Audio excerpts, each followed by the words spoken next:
Muito bom dia, estamos de volta Mundial e você chegando mais uma vez para te fazer companhia, para a gente trazer um bate-papo super gostoso aqui nas manhãs de sábado, um sábado que para nós acaba sendo especial, né? Porque quando tem evento é especial, não é isso? Bom dia, Claudinei Prieto. Oh, bom dia, Samira Chaine, é verdade. Quando tem evento é especial, a gente dá até uma escapadinha. Não é? Não deixei nem Claudinei dormir, ele veio direto. A gente dá uma escapadinha, faz a gravação, vai pro evento, é uma loucura. É isso mesmo, Não é? E faz parte, né? É Bazar Místico, hoje e amanhã, dias 8 e 9 de junho, aqui na Casa de Portugal. Eu falo aqui porque é pertinho. É do lado, né? De Tem metrô, então. Você desceu no metrô, dá 2 passos, já tá lá na Casa de Portugal. Claudinei que organiza o Bazar Místico. Quantos bazares são por ano? São 3 bazares por ano. É em março, junho e agosto, né? Setembro. Aí vem a Mystic Fair de São Paulo, lá em dezembro, que já tem data, né? Já tem data, esse ano 14 e 15 de dezembro, se eu não me engano. Aqui são tantos eventos, né? É, né? 14 Mas 15. é o segundo final de semana de dezembro que vai acontecer a Mystic Fair, que é já conhecida por todos aqui da rádio, né? E o bazar é esse esquenta que a gente faz ao longo do ano, porque ficar um ano inteiro sem evento não dá. A gente gosta de Não um é? evento. Não dá, então é até a cada Que a 3 né? meses a gente faz um. Que a gente se encontra, né, nos eventos. Encontra. E agora a gente vai para Brasília, Isso. a gente já foi para BH esse ano, tem Rio de Janeiro. Tem Rio de Janeiro e tem novidades aí ainda. Tem novidades que a gente, como são novidades, projetos não falamos antes. Isso, né? os Mas 4 pilares da magia: saber, querer, ousar e calar. Entenderam? Entendeu? Isso você inclusive fala no livro Caibalho para Bruxos. Caibalho para Bruxos. Tá sendo teu best-seller já? Olha, tá se vendendo super bem. Você lançou na Mystic de São Paulo. Na Mystic Fair do ano passado, em dezembro de 2023, né? E tá lá entre os top 10 da Amazon. Então tá indo super bem. Tá indo super bem, uma super aceitação. E assim, é um livro desafiador, né? Porque quando você já olha para ele, é um calhamaço de 700 páginas quase. Aí você já olha, é sinal de que o povo realmente gosta de ler. A gente tem essa coisa de que brasileiro não gosta de ler, mas é uma mentira. Eu acho que é uma mentira também. E o nosso público, o nosso universo é da leitura.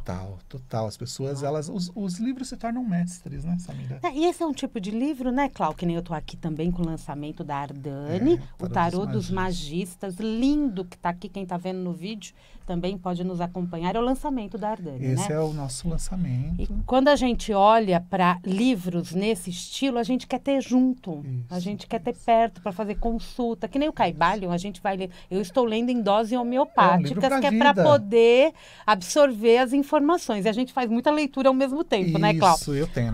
Lá do ladinho da minha cama, tem vários livros. E o Caibalho é um livro para a vida. O Caibalho em si já é um livro para a vida. É um livro de 100 e poucas páginas, o Caibalho original. O original. Só que você demora a vida inteira para você deglutir aquele conhecimento. Você imagina o Caibalho, então, comentado, né? Que tem quase 700 páginas, que é o Caibalho para Bruxos. Então, demora mais tempo mesmo. Como que você pensou nesse formato do Caibalho para Bruxos? Você é bruxo há 30?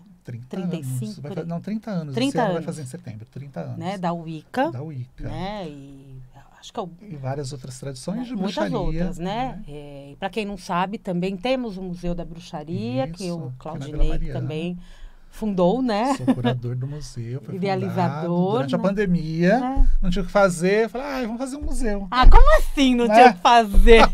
Aí você colocou coisas suas lá dentro, Cláudio? Tem um acervo com as minhas peças, né? Que eu fui recolhendo ao longo de quase... Não tinha lugar em casa, né, Cláudio? Tinha acabado o lugar em casa. Eu Teve até falei pra minha mãe, falei, não tem mais lugar. Precisa de uma fundação, Claudinei Prieto. Aí surgiu a ideia de fazer um museu durante a pandemia, a gente há muito tempo, né? E tá em casa, né? Tá trombando nas coisas. E aí falei, não, preciso dar um jeito nisso daqui. E aí a gente fez o museu e tá lindo, né? Já estamos indo pro 4º ano do museu já. 4? Eu já achei que já eram 5. 4 anos? São 4 anos de museu, mais 6 anos de Santuário da Grande Mãe. Então é isso. Que é no mesmo local. É o 7º ano. Isso, agora é no mesmo local. Primeiro a gente começou com o Santuário da Grande Mãe. Aí depois, durante a pandemia, fizemos o museu e fizemos uma fusão, virou um complexo, né, na realidade. E aí o Santuário da Grande Mãe já está completando 7 anos ano que vem. E o museu, 4. Sigam aí Museu de Bruxaria, Museu né? de Bruxaria. Museu de Bruxaria, que aí você já fica encantado com tudo que você vê. Você quer correr lá, metrô Ana Rosa. A gente faz tudo perto de metrô, né? Não, que tem que ser acessível para todo mundo, né?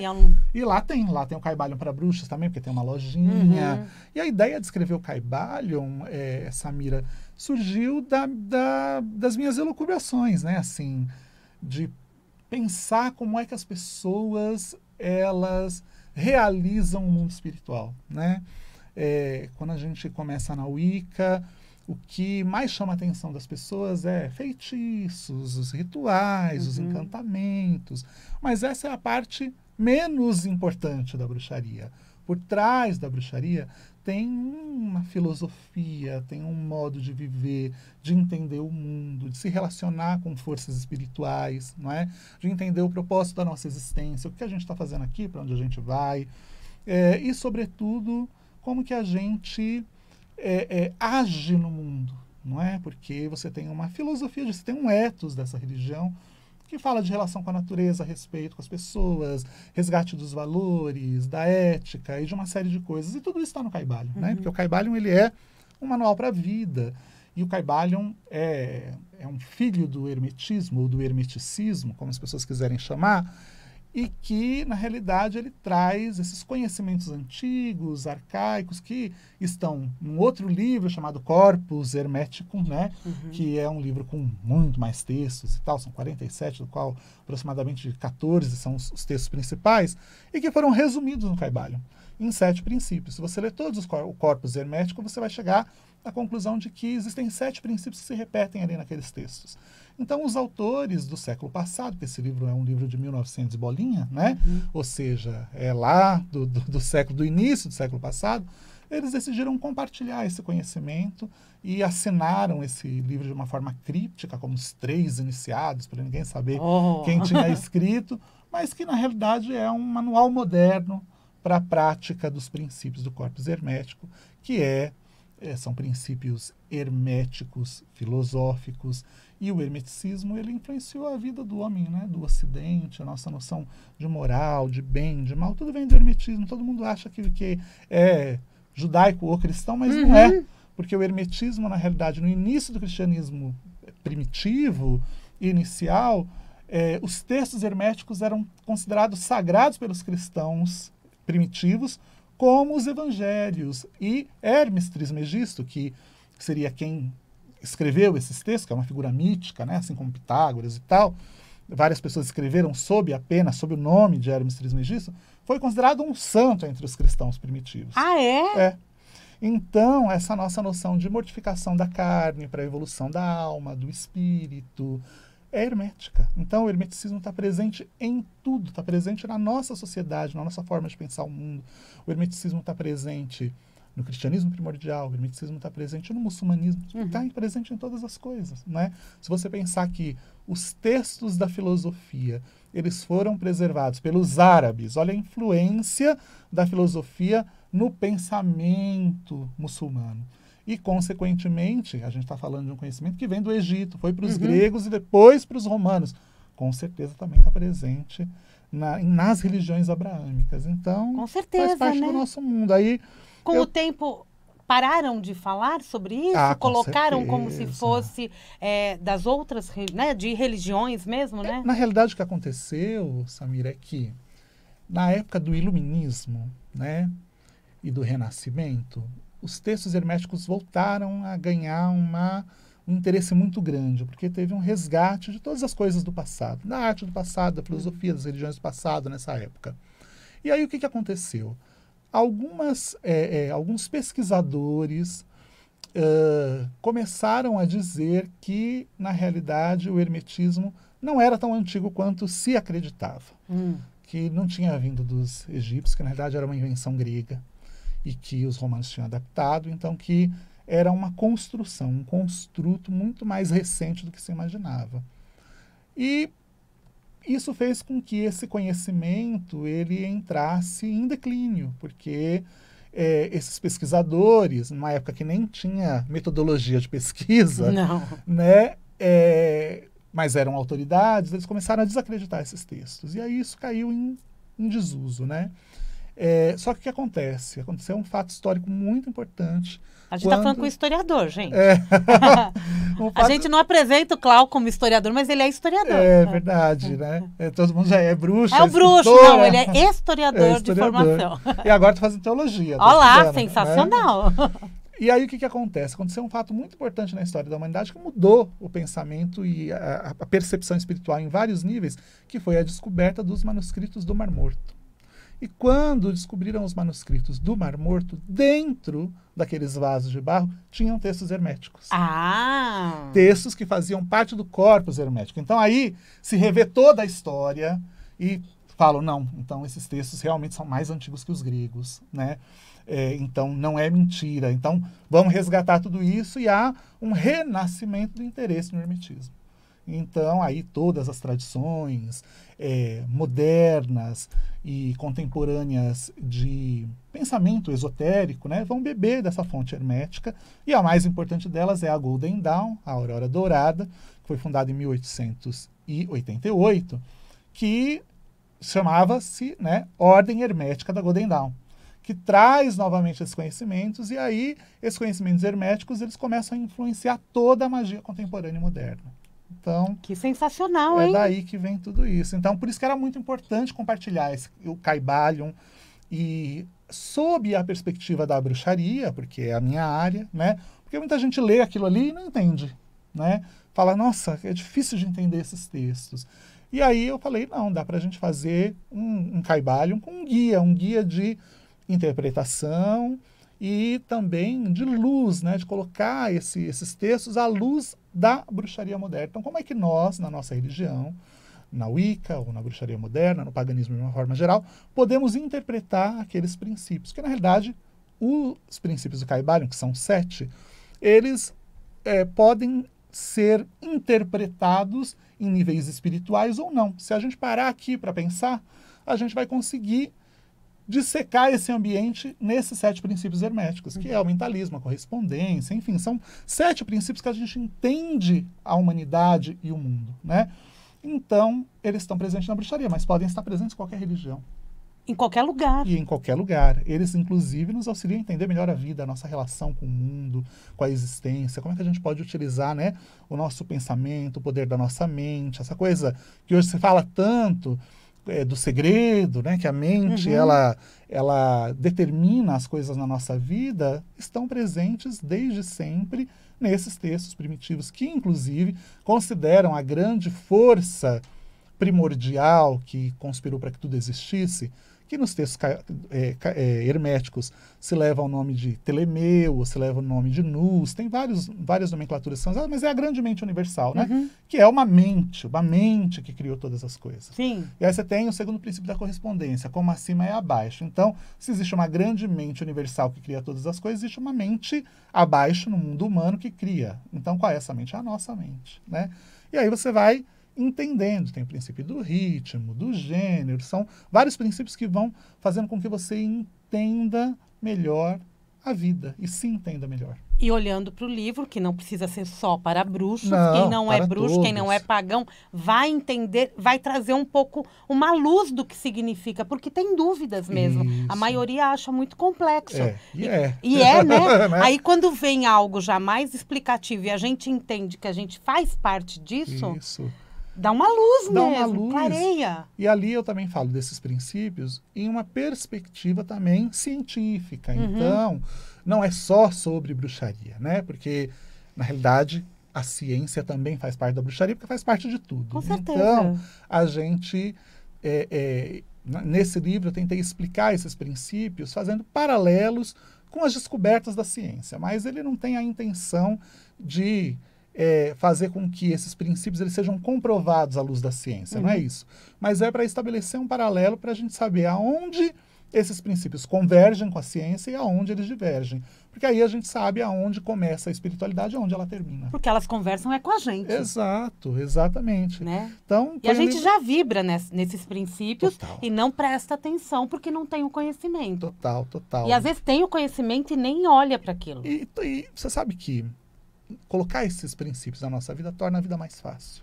Porque você aprende a usar a sua mente, você aprende a entender que tudo tem um ritmo e que você não adianta ir contra o ritmo da vida, contra o ritmo da natureza, contra o seu próprio ritmo, né? Você entende e aprende a equilibrar as forças e as energias dentro de você, que tem o princípio da polaridade, tem o princípio do gênero. Então, você acaba, através da incorporação desses princípios na sua vida e tornando eles parte da sua filosofia de vida, acaba chegando àquilo que se espera em todas as religiões, né? Que é o equilíbrio do ser, que é a iluminação, ou a totalidade, ou a individuação. Então, são princípios que a gente pode colocar na nossa vida que vão nos ajudar, vão tornar a vida mais fácil. Eu digo que quem não está usando os princípios do Kybalion está tendo muito esforço para viver. Porque a vida pode ser muito mais fácil você utilizar esses princípios. Fica mais leve, né? A gente raciocina melhor, a gente sente mais. E você aprende qual é o momento de você fazer, não fazer, parar, olhar, observar, né? Porque tudo na vida tem um ritmo, e não adianta ir contra esse ritmo. E aí você vai encontrar, né, um equilíbrio entre o seu ritmo interno e o ritmo externo, o ritmo da vida, o ritmo da natureza, o ritmo das outras pessoas. Porque a gente vive uma vida, né, Samira, que parece que a gente está o tempo todo dançando num outro ritmo. A vida está tocando um ritmo e a gente está dançando outro, não é? E aí quando você consegue fazer com que o ritmo da vida entre no mesmo compasso do seu ritmo, da sua dança, tudo fica maravilhoso. É que nem uma dança mesmo, né?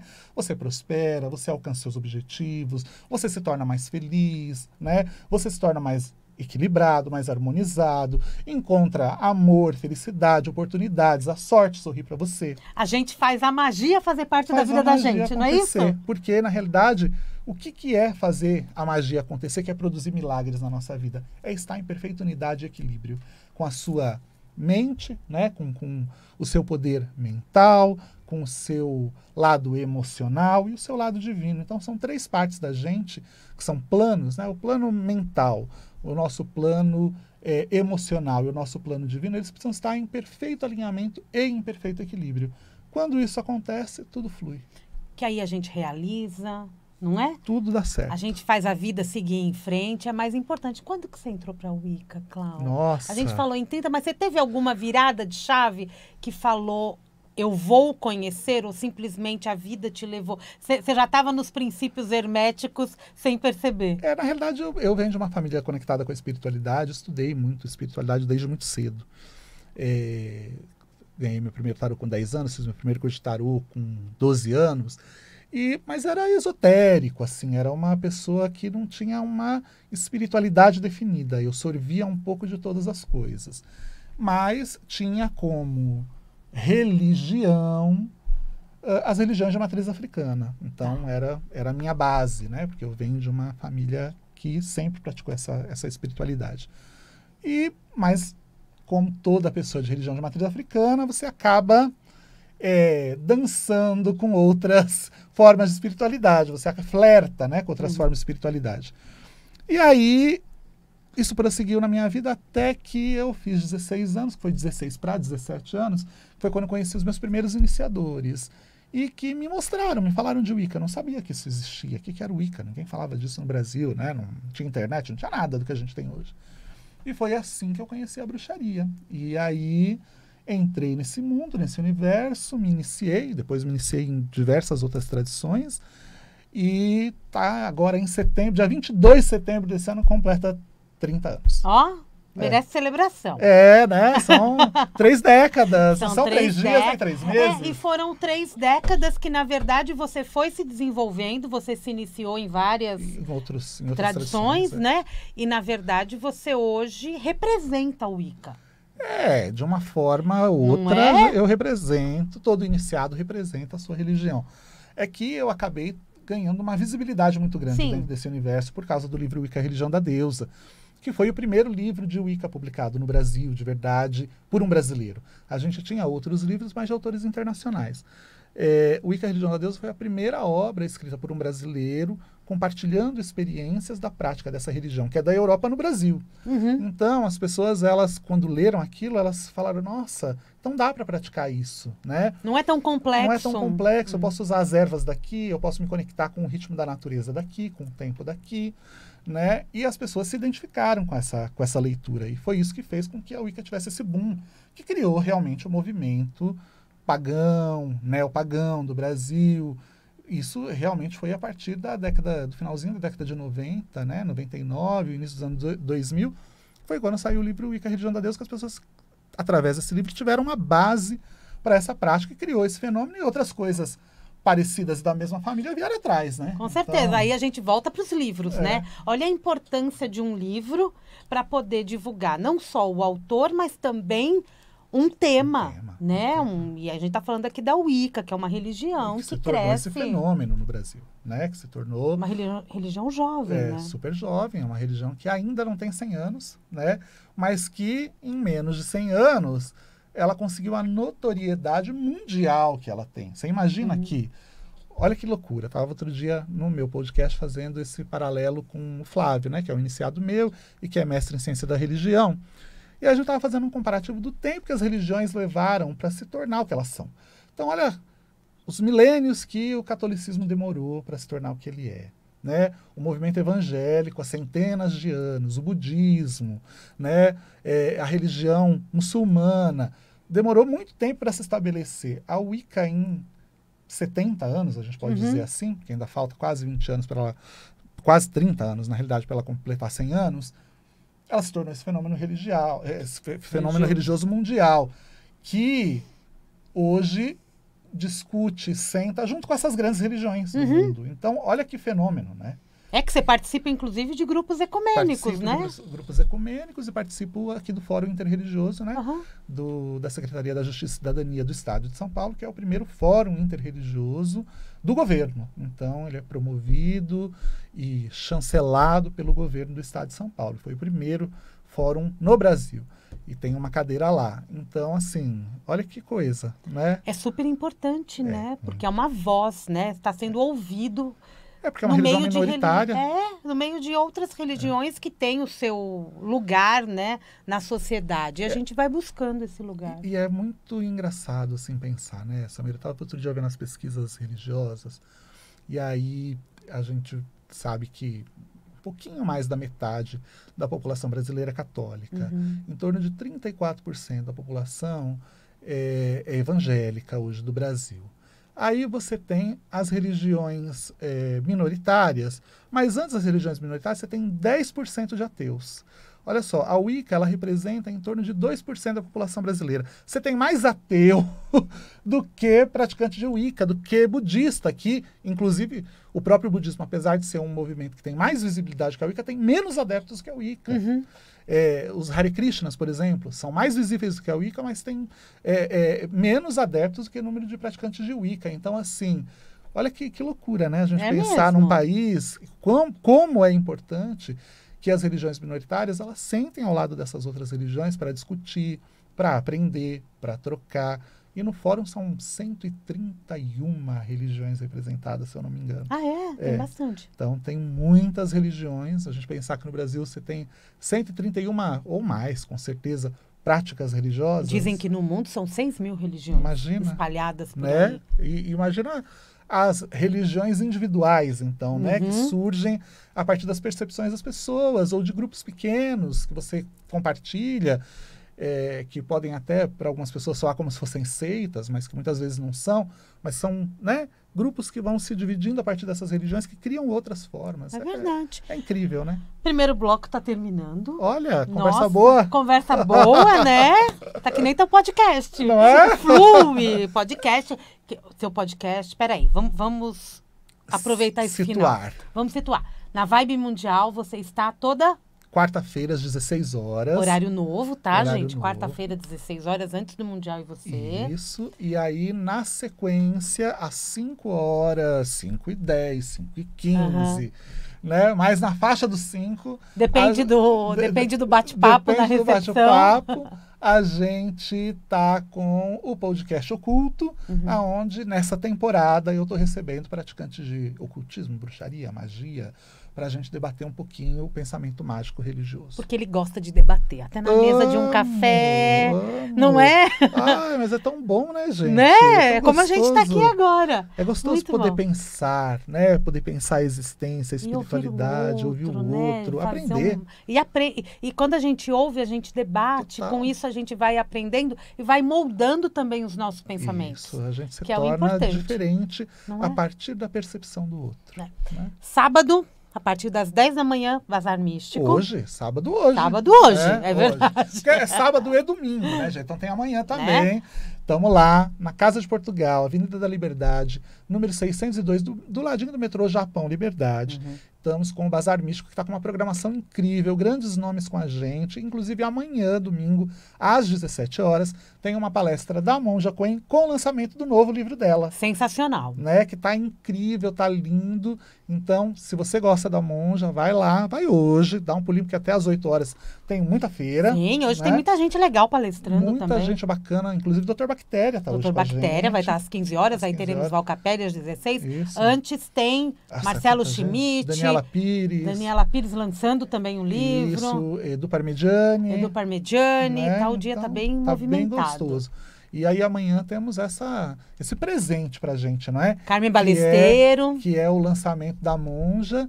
E a Carmen Ballesteiro abre o ciclo de palestras amanhã, no domingo, às 13 horas. Exato. Pela primeira vez em um evento nosso lá da Prieto Produções. Ó. Arrastando Carmen Ballesteiro olha, para os eventos. Como um prazer. Maravilhosa ela. Eu sigo a Carmen há tanto tempo, gente. Eu lembro da Carmen no programa do Comando da Madrugada.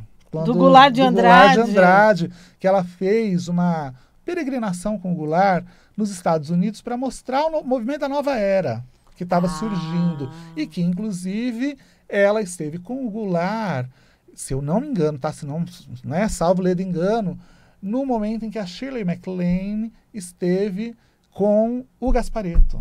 Gente, Carmen Ballesteiro, vem aqui contar todas essas histórias. Né? Se não foi nesse mesmo momento, ela esteve lá em Los Angeles, que ele morou lá durante muito tempo, nessas viagens para apresentar o Goulart. A gente vai tirar essa dúvida com ela já no domingo. Né, amanhã. Com certeza. Coisa boa. Gente mundial, e você vai para o intervalo comercial. Estou recebendo hoje Claudinei Prieto. Estamos falando aqui de um bate-papo gostoso, Caibalion, Wicca, feiras místicas. Nossa. É o nosso universo. Tudo junto e misturado. Tudo junto e misturado, porque é assim que a gente gosta. Vamos para o intervalo comercial, daqui a pouquinho a gente volta. Estamos de volta, Mundial, e você hoje recebendo Claudinei Prieto, do programa...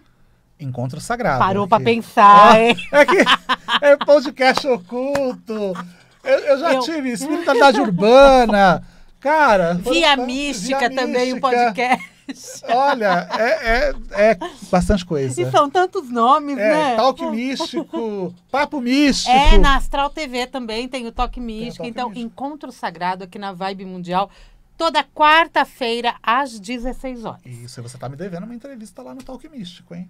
É verdade, é verdade. Vamos agendar. E depois ele vai para cá. Aqui mesmo, isso.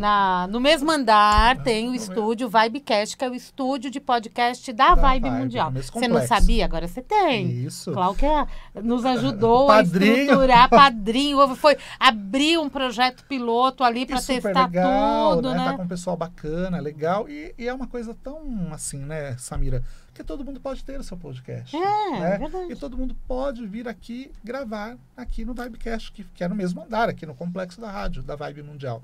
Então, se você tem aí um projetinho de querer fazer seu podcast, não tem aonde gravar, tá pensando, fica achando que é muito caro, nada disso, viu, gente? Vem e faça, Facinho. Porque é super fácil, é super barato. E dá muito retorno hoje em dia. Ele falou, né, o padrinho, né? Mas você, na verdade, é padrinho de empreendimentos, né? De empreendedores. Porque você incentiva as pessoas a abrirem o seu negócio, a terem coragem de fazer. Já aconteceu comigo, não é? E a gente vê isso acontecendo com outras pessoas que você nota, né? Que de repente está com medo, tem uma trava. Sabe o que acontece? Vai pra vida, né? Eu tenho muitas ideias. E não tenho vida suficiente para realizar todas as ideias. Mas as ideias também são filhos e filhas. E que legal, se você tem uma ideia, você pode compartilhar isso com outra pessoa que pode realizar. Então, eu acho que é tão legal ver todo mundo crescendo, todo mundo prosperando, né? Todo mundo alcançando seus sonhos, encontrando o seu lugar, saindo. Porque isso, gente, ser seu próprio empresário, ter o seu próprio empreendimento, é uma forma de você lutar contra o sistema. Porque o sistema, ele insiste para que você seja CLT, carteira assinada, se escravize, venda a sua saúde, o seu tempo e a sua idade para outras pessoas que vão ficar ricas através de você.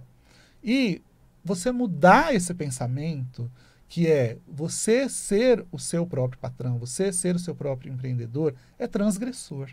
É uma maneira de você mudar essa máquina tão bem engendrada, né, que a sociedade, a humanidade criou, que o capitalismo criou, né, e que faz as pessoas de verdade se tornarem os novos escravos, né, porque a escravidão não acabou. Hoje, todo mundo é escravo, né? O seu patrão, ele só te dá um salário mísero, ridículo, para você todos os dias pegar o ônibus, ir para sua casa, dormir e voltar e comer, e ele não ter muita dor de cabeça, entendeu?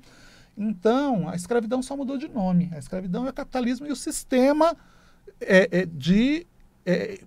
o sistema empregador do momento que a gente vive, né? Só mudou de nome. Então, você poder ser o seu próprio patrão, poder ser o seu próprio empreendedor, né? Realizar seus sonhos através do teu trabalho. E ajudar outras pessoas, né? Porque a pessoa ela tem que entender que quando ela está trabalhando para o outro, ela não é um momento da vida dela, aquilo é um degrau para o crescimento dela, né? Ela não pode ficar a vida inteira no mesmo lugar. Então, que legal que a gente pode ser isso para outra pessoa, que a gente pode ser um degrau para o outro, não é? Para que ele chegue em algum lugar. Então, é maravilhoso isso, eu adoro. Adoro dar ideias, adoro ajudar as pessoas, usar, porque eu acho que não adianta nada. São 30 anos de uma vida dedicada à espiritualidade, onde eu criei amigos, onde criei conexões, né? E que eu não vou fazer uso dessas conexões na minha vida inteira, mas que bom se eu posso ajudar outra pessoa, porque a gente cresce para também ajudar os outros a crescer, né? Também, a gente vive muito melhor sabendo disso também, mas, né? Só que é aquela coisa, né, Samira, a gente vive num mundo que a gente quer que o outro prospere, mas nunca tanto quanto você, né? Sempre tem que ser menos, não é? O mundo capitalista que a gente vive, a maneira que as pessoas pensam o mundo é dessa maneira. Então, quer dizer, fulano ele pode crescer, ele pode prosperar, mas não pode ser tanto quanto eu. Né? Que bobagem. A gente precisa mudar essa maneira de ver o mundo. Que legal se o outro prosperar mais do que eu, porque ele também vai me ajudar a crescer mais do que aonde eu estou. E a gente cria uma rede, né? E é uma rede de união mesmo, né? Todo mundo pensando junto. Isso. Quando a gente olha para uma Mística e Fera, a gente vê isso. E vibrando pela alegria, pela felicidade, pelo sucesso do outro. Que legal ser um mundo assim, né? Se o mundo inteiro fosse dessa maneira... Nossa, seria uma maravilha, não é? Né? É só mudar o mindset. Exatamente. E olha, a vida fica muito mais fácil. Muito mais prazerosa de viver, você vibrar com as alegrias dos amigos, com as alegrias das outras pessoas. Às vezes gente que você nem conhece, mas você fala, pô, que legal que essa pessoa está fazendo. Vai mudar o mundo, vai ajudar a mudar o mundo, vai facilitar determinadas coisas para as outras pessoas, né? Por isso que, inclusive, eu gosto tanto da vibe que tem o Jornal da Boa Notícia, não é? Porque todos os dias a gente liga lá na televisão, só tem notícia ruim, notícia ruim, notícia ruim. Triste, né? Gente, que coisa horrorosa, não é? A gente deveria não querer ver notícias ruins, só que a pessoa está tão viciada naquilo que ela não consegue mudar o mindset, que nem você falou, né? Você não tem na TV aberta ou na rede aberta um programa para falar de boas notícias, só a vibe. Pode ter certeza. Só a vibe.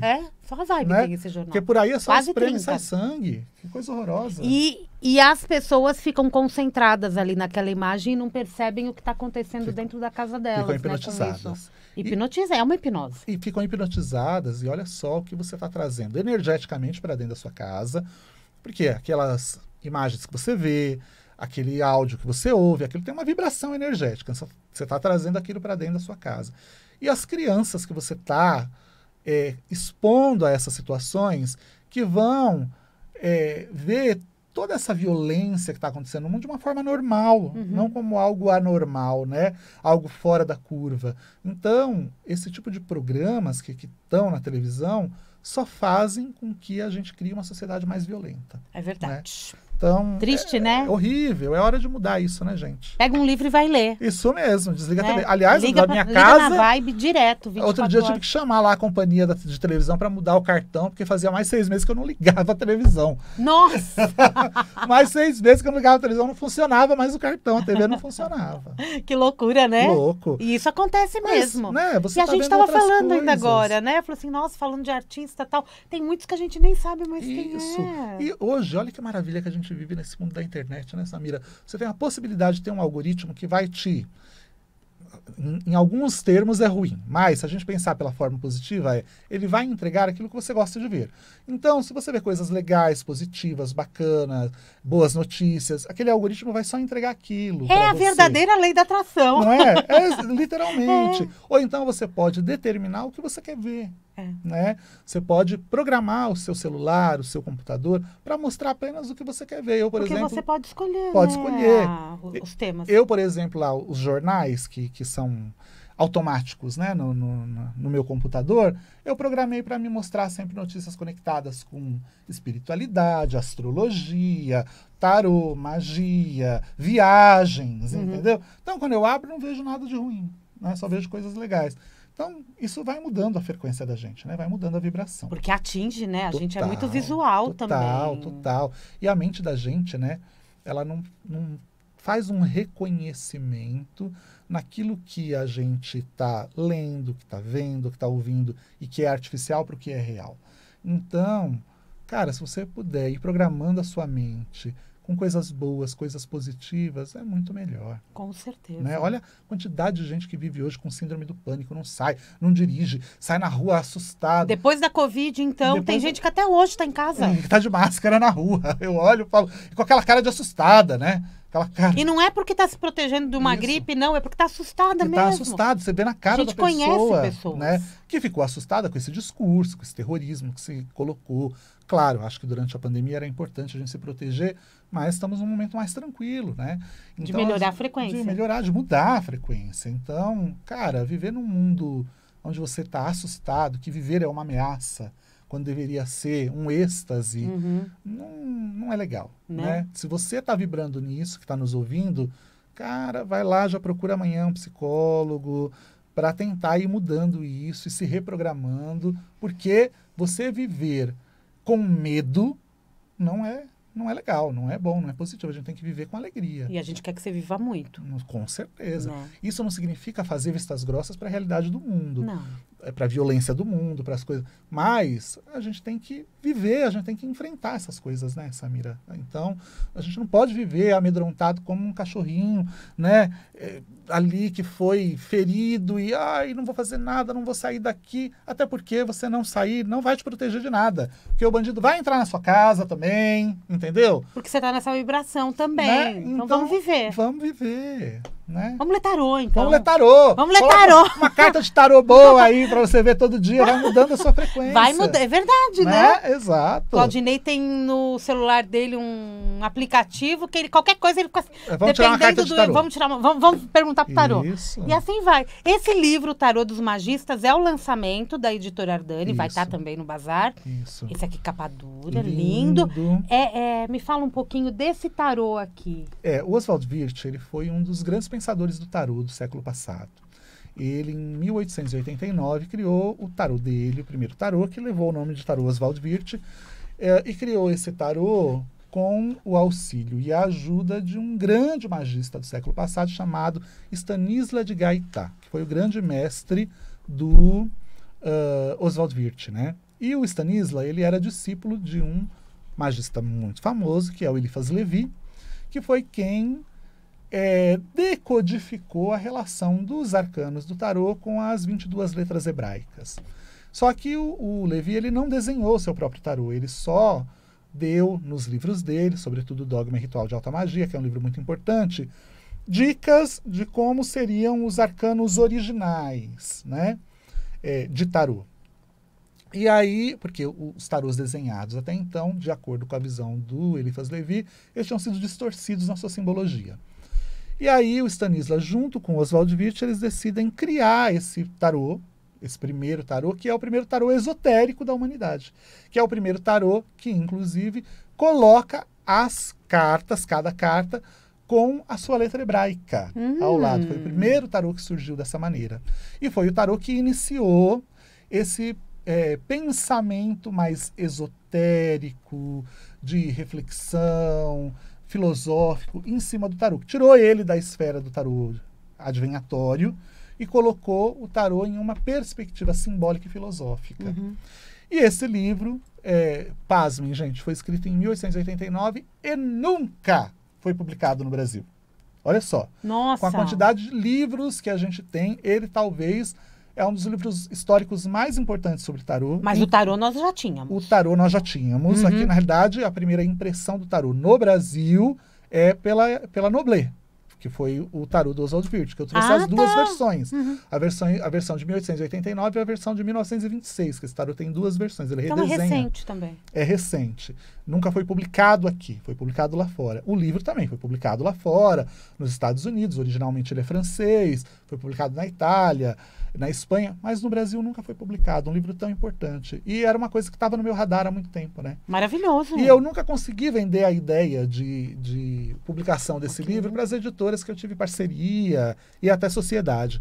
E aí, quando eu fundei a Ardani, ela passou a ter a sua vida própria, eu falei, esse livro eu quero. E é um livro que a gente demorou, Samira, quase 4 anos no processo de edição desse livro, porque se você olhar aqui dentro, tem tanta imagenzinha. Olha isso daqui, quer ver?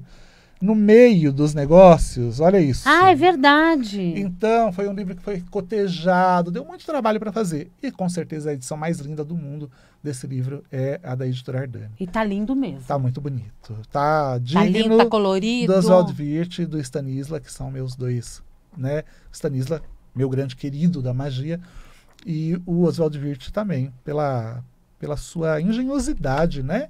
Em criar um tarô esotérico, e um homem que rompeu na época com o pensamento vigente da época do tarô, porque naquela época todas as pessoas diziam que o tarô tinha tido a origem no Egito, não é? E aí o Oswald Wirth, ele vem com a ideia de que não, olha só, a iconografia do tarô ela é medieval, tanto que o nome original desse livro é o tarô dos imagineiros medievais, são os artesãos, imagineiros são artesãos, né?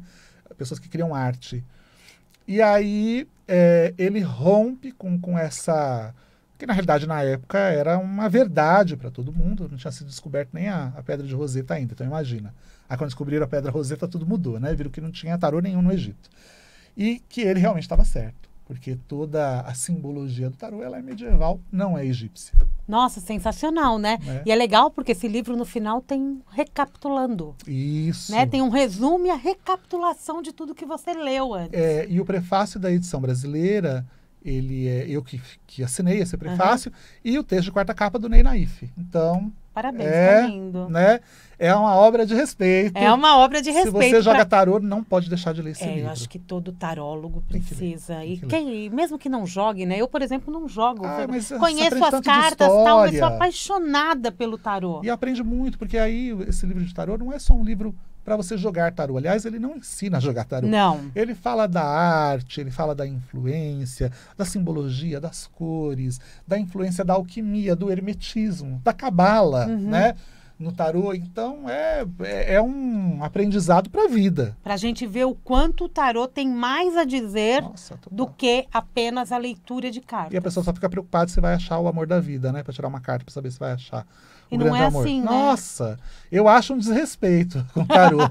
Eu acho um horror, porque o tarô é a nossa ferramenta de acesso à alma do mundo.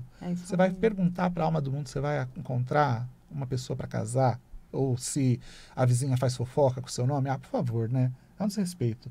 Que nem, sei lá, você chegar no presidente e falar qualquer bobagem. Então, a gente tem que ter respeito pelas ferramentas sagradas. É sagrado mesmo, né? É praticamente um livro sagrado. Muito. Infelizmente, as pessoas banalizam, né, Samira? É uma pena, né?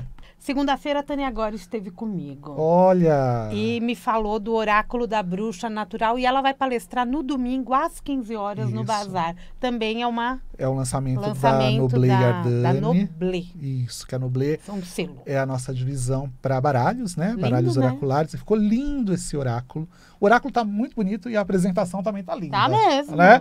Então, quem gosta de bruxaria verde, como a gente chama em inglês, Green Witchcraft, que no Brasil se tornou como bruxaria natural, vai encontrar nesse oráculo uma ferramenta para as indagações da sua alma. Aí sim, né? Para perguntar as coisas. É um oráculo, é um baralho oracular. É um baralho oracular. Bonito isso, né? Ela explicou durante... Aliás, na palestra, ela vai explicar todos os elementos que estão nesse oráculo. Que é muito legal. Bem interessante. E eu convenci ela a fazer, né? Que é o primeiro oráculo dela. Eu convenci, eu falei, vamos fazer um oráculo, Tânia, né? Precisa ter. Tem que ter. E se você quer ter um oráculo, tem a fábrica do tarô que faz esse oráculo. Isso Nós mesmo. Temos aqui, ó. Acabei de receber da mão dele também. Olha só, né? Esse aqui é da Lunai. É da Lunai. Da Lunai, que também, né? Com a assinatura do Jabali. Alexandre Jabali, Oráculo da Jornada Diária. Que tá lindo, nova versão. Isso mesmo, né? Tá aqui também. Que pode ser feito pela fábrica de tarô, como ele foi feito. Que é uma plataforma, um marketplace, para que as pessoas possam produzir o seu próprio baralho. Porque, Samira, a gente sabe que no universo das gráficas, editorial, é muito difícil você produzir seu baralho. Você precisa imprimir 1.000, 2.000, 3.000, 5.000 baralhos, né? Verdade. Sai caríssimo. Sai caríssimo. No sistema offset você vai pagar 20.000, 25.000, 30.000 numa tiragem. Não é todo mundo que tem esse valor. E aí, eu pensando no que a gente podia fazer para, obviamente, suprir as minhas necessidades e ajudar os outros, eu decidi montar a fábrica de tarô, que é um marketplace onde você pode fazer os seus baralhos. Então, a partir de 20 baralhos, né, de 20 caixinhas, você pode produzir o seu baralho em POD, sai infinitamente mais barato. E você pode ter o seu tarô, porque tem muita gente que já desenhou o seu tarô. Que tá né? tudo prontinho. Que tá tudo pronto, que é um artista, gráfico, mas não tem aonde imprimir. Aí fica fazendo aquela xerox que não funciona, plastifica, o baralho não desliza. E às vezes usa no próprio trabalho, né? Faz pro seu atendimento. Não tem curso. Né? Tem um curso, quer fazer uma demonstração, isso. Quer um tamanho diferente, quer uma coisa prática para os seus alunos. Já é isso aí. Pode entrar lá no Fábrica de Tarô, com T no final.com.br, que tudo é online. Então, é um sistema real de gráfica digital. Você pega, vai baixar o gabarito, você vai colocar os seus arquivos de acordo com aquele gabarito. Se você não sabe, pede para um profissional, para um design te ajudar. Ou a gente pode fazer a indicação de um design. E aí você faz o upload desses arquivos pela plataforma, pelo marketplace. Em até 3 dias você recebe as provas digitais. Deu ok na prova? Tá tudo bem? Não teve nenhuma alteração? Aí você dá o ok, isso é rodado e em até 10 dias, olha que maravilha, isso tá com você em qualquer lugar do Brasil. Você imagina que para você fazer tarô hoje, você leva de 60 a 90 dias para o tarô ficar pronto. Pela fábrica de tarô, em 10 dias você pode ter o seu tarô. Uma beleza, né? Não é? Maravilhoso. Super rápido. Não é rápido? É rápido, eu sou testemunha, porque esse aqui chegou em menos de uma semana. Né? Foi mesmo, parabéns. Antes do tempo, né? A gente agradece. Resolvemos um problema que tínhamos. O melhor é isso, quando a gente faz um movimento, né? Eu acho que isso também é o que você falou no começo do programa. Quando a gente faz um movimento, coloca a cabeça no lugar, se organiza, as coisas vão fluindo. Isso. Até a energia chega diferente. Total. Então, quando chega o primeiro lote, por exemplo, fala, nossa, veio de um jeito. Isso. Aí vai lá e pede, né? Com tudo organizado, bonitinho, sem estresse, sem pressa. Chega fala, nossa, tem vida nova. E a coisa chega com outra energia também. É o que eu quero dizer, né? Chega com outra energia. É outra energia, sem estresse, tudo naturalmente, porque tudo foi pensado. Mas tem que ser tudo muito bem pensado, organizado, bonitinho. Clau, você sentia sempre uma carência de publicações sobre a bruxaria, por exemplo, porque é o forte do teu trabalho? Olha, Você tinha que buscar os livros lá fora para poder ler? Tudo começou assim, não tinha nada no Brasil, tudo era lá fora.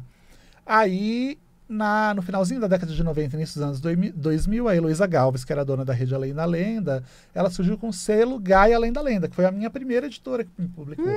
E que só publicava livros de bruxaria, né? E a editora se manteve dessa maneira de 2000 até 2010, que foi quando a Heloísa morreu. E aí, quando a Heloísa faleceu, eles descontinuaram o selo Gaia Além da Lenda. E aí não tivemos mais uma editora que publicasse livros de bruxaria. Eles foram os precursores, né, a fazerem esse movimento. E aí eu falei, o que eu vou fazer, né, para onde eu vou e tal. Surgiu na época a Editora Alfabeto, que foi uma editora que a gente fez uma fusão do selo Ardani, que era uma coleção, né, um selo dentro da editora, que durou 11 anos, foi uma parceria de muito sucesso. E chegou um momento que eu falei, não, eu quero mais, né? Eu quero publicar outros autores, eu quero aumentar o número de publicações de bruxaria, porque a gente tinha um número limitado de publicações que era possível fazer com a editora, porque ele também tinha as próprias publicações da Alfabeto. E aí a gente decidiu finalizar essa parceria e disso a editora Ardani, ela criou a vida própria dela. E em um ano, menos de um ano na realidade, porque a gente completou um ano agora em maio, nós publicamos quase 50 obras, né? Entre baralhos, que é da Noblê, mas que é uma divisão da Ardani, e livros. Então, quer dizer, eu suprir a necessidade do mercado. Não somos mais carentes, né, de livros de bruxaria. Tem muito livro aí para ser lido e a nossa meta é ampliar isso, né? Esse ano já publicamos mais um monte. Até o final do ano a gente tem uma meta de 16 livros. Mesmo porque tem a bruxa de cada signo, né? Já saiu Áries, Touro e Gêmeos. Agora a próxima é Câncer. E aí vai indo, mês a mês vai indo. Depois Leão, Virgem, Libra. E assim vai. E aí vai até o ano que vem. Então a gente tem aí muita coisa e acho que é importante porque no nosso meio esotérico, Samira, os livros, eles dão suporte para a comunidade. Os livros e as publicações que tem no mercado, elas determinam o que está acontecendo, né, nesse meio. E durante muito tempo, muita gente não acreditou em bruxaria, né? Depois que a Gaia acabou de publicar, não publicava mais nada, ninguém acreditava em bruxaria. E eu falei, não, tem um mercado, tem pessoas, tem muita gente. Se você buscava, outros também buscavam. Tem muita gente, só que não tem livros. Se não tem livros, elas não têm o que ler, ou vão comprar coisas lá fora, ou vão ler outras coisas. E quando a gente começou a trazer esses autores importantes, renomados, publicamos a Bíblia das Bruxas, aí o mercado fez assim, né? Abriu os olhos e falou, nossa, tem realmente um mercado para bruxos aí, literário. E hoje você vê que várias editoras estão publicando livros de bruxaria. Tem editoras que nem publicavam livros de bruxaria no passado. Então a gente mostrou que existe um mercado, que é um mercado contínuo, porque diferente do que as pessoas pensam no movimento esotérico, o movimento esotérico vive de onda, né? Tem a onda dos anjos, aí vem de anjo. Tem a onda dos cristais, vem de coisa de cristal. Tem a onda dos livros de pintar, vai lá e vende livro de pintar. E aí acaba, né? Para bruxaria, gente, bruxaria vai vender livro que nem vende Bíblia para a vida inteira, porque bruxaria é uma religião. Então, não é uma onda, não passa. Sempre vai ter o que falar. Sempre vai ter o que falar, sempre vai ter gente que está praticando e sempre vai ter gente chegando. Então, é uma temática que vai estar sempre em voga. E tem uma turma muito jovem fazendo parte da Wicca, né? Muito. E com certeza mentes pensantes também, que vão escrever muita coisa. Gente muito iluminada. Acabou. Acabou o nosso bate-papo. Acabou aqui, porque agora nós vamos pegar o nosso calhambeque. Isso, e vamos lá para o Bazar Místico. Convidamos você. Dá tempo, né? Sai de casa, corre, né? Passa o dia com a gente. Passa o dia com a gente, ou vai depois do almoço, enfim. Mas vai lá, porque até às 8 horas da noite a gente está lá na Casa de Portugal, que é um lugar lindo, belíssimo, ali na Liberdade, fazendo essa edição do Bazar Místico, que inclusive é a edição Dia dos Namorados. Encontra sua alma gêmea, porque semana que vem é Dia dos Namorados, então vai lá, que tem cristal, tem incenso, tem vela, tem ritual, tudo para você encontrar o seu amor. É isso aí, né? Até o amor próprio, Até o amor, exato. Tem pedras de todas as formas também. Exatamente, porque a sua ânima, o seu ânimo pode se tornar o seu namorado, a sua namorada. É verdade, vai até almoçar lá, gente. Não é? Vai lá almoçar, vai lá tirar foto com a gente. Hoje, até às 20 horas da manhã também, não esqueça que amanhã tem palestra e lançamento do livro da Monja Coen às 17 horas. E a gente não falou, mas é importante, a entrada é gratuita. A entrada é gratuita. Isso. E é o mais importante. E vai encontrar com a gente lá. São gratuitas, vai encontrar que é o mais legal. Vai encontrar toda essa turma e vai encontrar com a gente lá. Até o Euri falou que vai.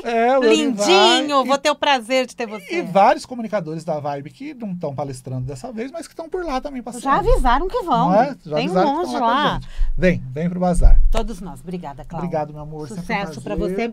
Sempre. Fazia tempo que a gente não batia um papo assim no microfone. Não é? A gente bate muito papo, mas fora do microfone. Graças a Deus. E a deusa. Que assim seja. Obrigado. Obrigada a você. Mundial, e você vai ficando por aqui. Eu volto daqui a pouquinho. No intervalo tem o Jornal da Boa Notícia. Um grande beijo e até segunda.